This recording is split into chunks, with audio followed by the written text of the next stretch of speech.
Well, good afternoon, Wing. It's Colonel Perron and Chief Reiter with you again for another wonderful Peggy Podcast. That's right, the 18th episode of the Peggy Podcast. Hard to believe, Chief. It is very hard to believe. It's also very hard to believe that it's September. I know, we're entering into fall.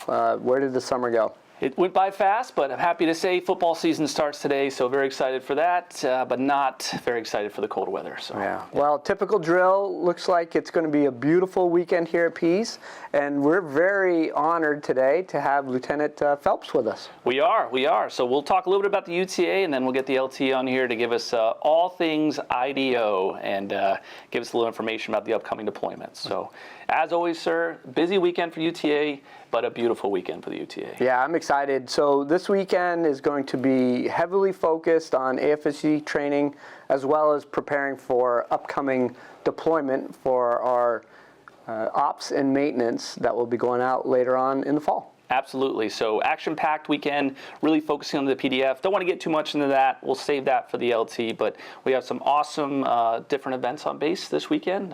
Really kind of starting with the operations group with an assumption of command in the 133rd. Yeah, it's going to be wonderful. So we get to welcome, for an assumption of command, Lieutenant Colonel Ryan Cunningham will be taking over this weekend. I think that event is planned for 1500 on Saturday. Yes, sir, in the Loy Auditorium. Absolutely. That'll be great. We also have a couple promotions, I believe. Yes, sir. So we have a promotion, once again, at 1500 in the Wilbrant for our Master Sgt. Taylor Von Droschik, where he pins on E8 and will pin on Senior Master Sergeant. So representing the headquarters, but more importantly, representing our recruiting force. So happy to see him get promoted. And then we have to say farewell to two of our very experienced officers. We do. In the medical group, Colonel Rouse will be retiring, so his ceremony will also be on Saturday. And we're going to say goodbye to Lieutenant Colonel Mike Sanders as he enters retirement. And both of them we wish a fair and fond farewell on this next chapter and phase of their careers. Absolutely. So, one of the other items that are happening in the background of the UTA weekend is the German Armed Forces Proficiency Badge competition. So we're sending 3 folks up to compete with our Army brethren, 2 from security forces and 1 from our wing staff agencies to go up and try to earn that badge. So it's a 3-day event starting with a swim test, followed by a PT test and pistol qualification on Saturday, and then finally a ruck march on Sunday. So if they achieve and accomplish all 3 of those days, they get the German Armed Forces Proficiency.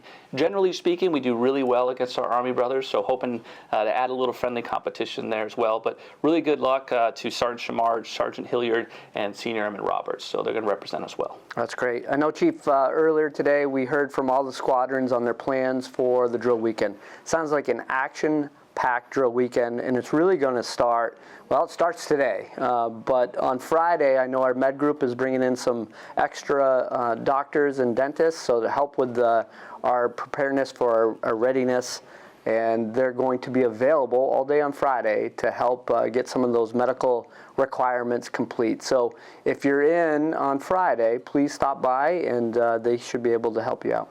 Absolutely.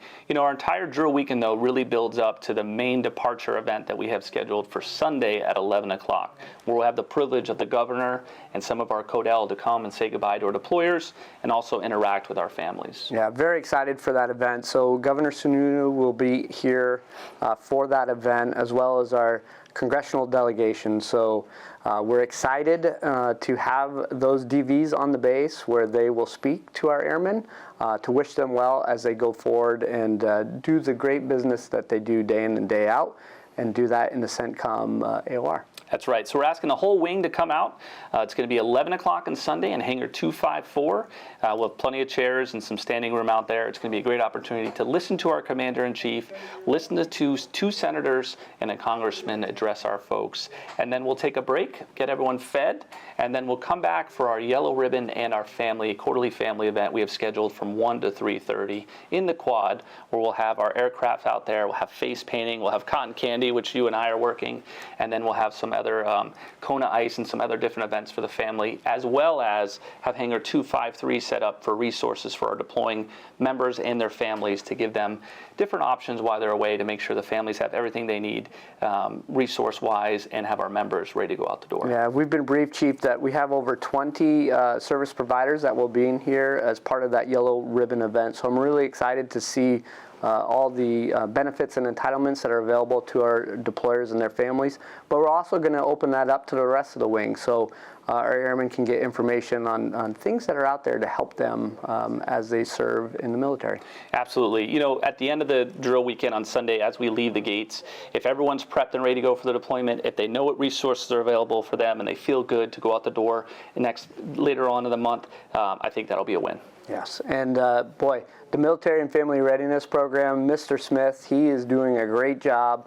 What an afternoon we have planned for Sunday. So I would ask for our airmen, please bring your friends and family out here. It's a great afternoon plan, lots of activities out there in the quad, and like I said earlier, the weather looks beautiful. Absolutely. The only thing that's more fun than the event is Mr. Smith's shirts. So absolutely wonderful event. So, well, at this point, sir, we can talk to Lieutenant Phelps, but before so, I just want to give a quick OPSEC reminder. So as we have 2 deployments coming up, we're supporting AFRIGEN and then supporting the RCP cycle in the spring, we just want to remind everyone that once you start putting dates, movements of troops, and locations, it will violate OPSEC. So please be very cognizant of what you say and who you talk to and what you post on social media. We really just want to protect our members, protect operations security, and remind everyone just to be cautious about what you say out there. But without further ado, Lieutenant Phelps, we'll turn over to you. Give us a little bit of introduce yourself and then see what you have. Absolutely. Gentlemen, thank you for taking the time today to have me on the show. Yeah, Lieutenant Phelps, I'm new to the wing, and I'm happy to be here. I was a former New Hampshire Guard member back on the Army side when I was enlisted. Then I hopped over to Vermont for a little bit, commissioned, flew HH-60s with them, but it's good to be back in the Granite State. Just diving into September drill, we have a very, very busy weekend scheduled, and the primary concern is making sure we get our deployers as ready as they can during this weekend to get out the door. So we have medical requirements, bag draw, and personnel deployment functions that we need to complete. So we'll be very busy, but we're looking to identify any deficiencies and make any corrective actions and come up with a plan going forward if needed. Kind of moving into one key thing that I wanted to talk about today is just how much of a collaborative effort this is and kind of highlight all the parties that are involved.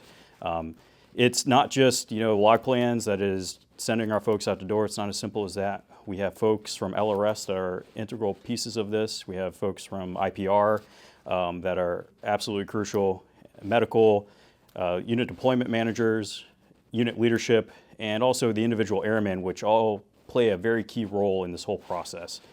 Without one of those kind of pieces, that foundation, it would throw a wrench really in the deployment process. So up to this point, we've had a pretty good collaborative effort. We've been working at it, and I think we're in a good position to send our folks out the door. One segue into that too, speaking of the collaborative aspect, is just our relationship with our active duty friends here.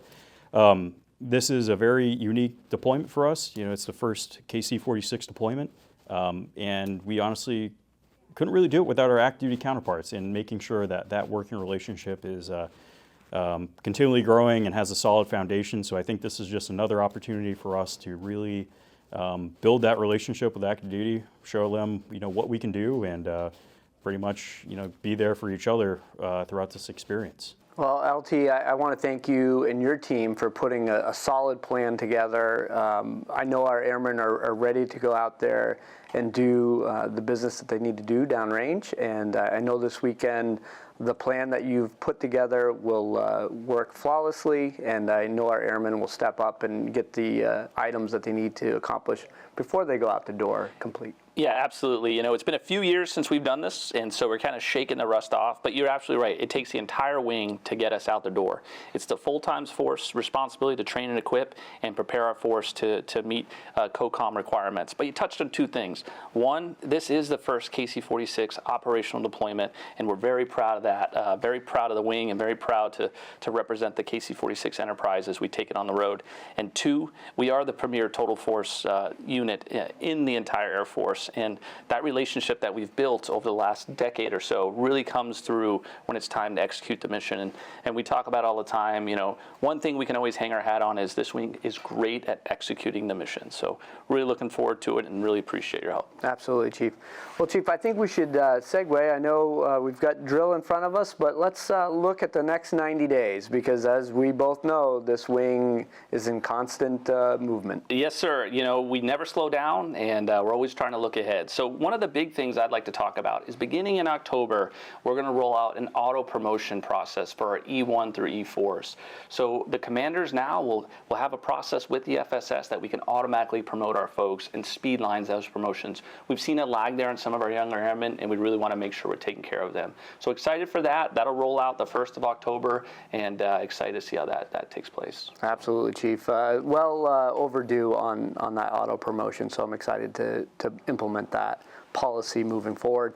November UTA, we're going to go back into our block training mode, so it'll also be a 3-day drill for us. Yes, sir. So, of course, November is one of our block trainings, and our very own Major McCarthy is leading that as well. But it will, sir, will be our first 3-day drill as we transition over to a 0-3-3 schedule. So with this schedule, we've identified 1 month per quarter, which is the first month of the quarter, so October, January, April. July is a little different because we don't drill in July, but we'll take that month off. There will be no support agencies here, and we will shift to a 3-day drill the 2nd and 3rd month of each quarter.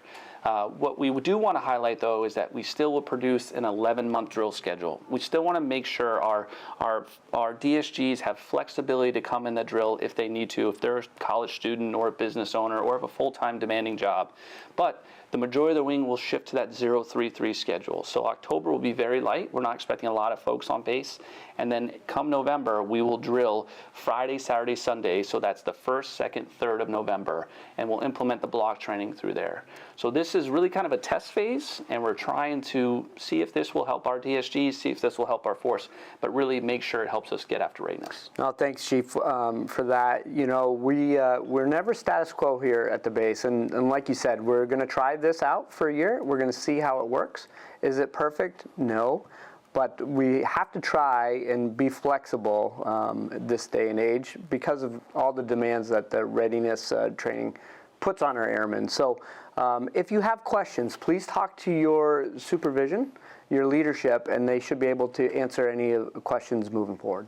Absolutely, sir. And because of the 0-3-3, we have had to shift a few things around. So a couple of things that we've shifted over. One, our annual awards. The due dates were in September. We shifted those to October to give our supervisors another month. The other things we shifted over to the right was our Pease relay.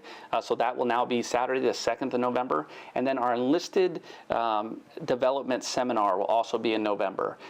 That's a seminar we're looking to take 30 enlisted members and take them through a great program to professionally develop them. So if you're interested in that, please reach out to your 9Gs or reach out to Master Sgt. William Baker, and we'll get you signed up for the course.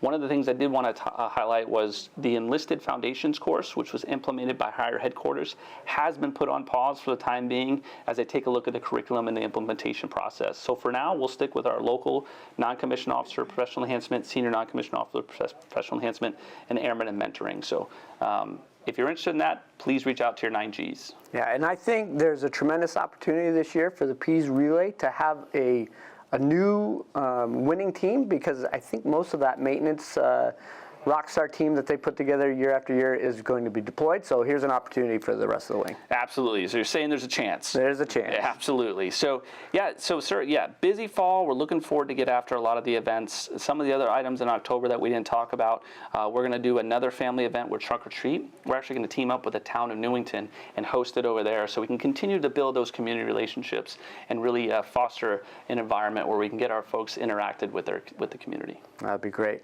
Chief, we're coming up on our 15-minute mark, but I just wanted to hit some of the hot topics that we've been working day in and day out, just to update the wing. Probably the biggest one is the force releveling that we've been dealing with since January of this year. To let the wing know, we are constantly working with the National Guard Bureau to get force leveling right for the 157th. We have a visit at the end of this month with the Readiness Center where we'll have the directorates, the primary directorates from each of the staffs come up to Pease. So we have an opportunity to show them the differences, the stark differences that we as a unit equipped KC-46 unit have and why we need the manpower that we have today. Absolutely. We've said it all along. We'll continue to fight for the right manpower and resources to make sure this wing can stay operational. Yeah. So more to follow on that, but just to give you an update on what we're doing here. Absolutely. Well, sir, we're at the end of our 18th episode of the Peggy Podcast. I just want to let the wing know we're proud of you. Thanks for all you do. Thanks for your hard work. And, sir, the last word's yours. Have a wonderful drill, and thank you for all that you do. Live free or die.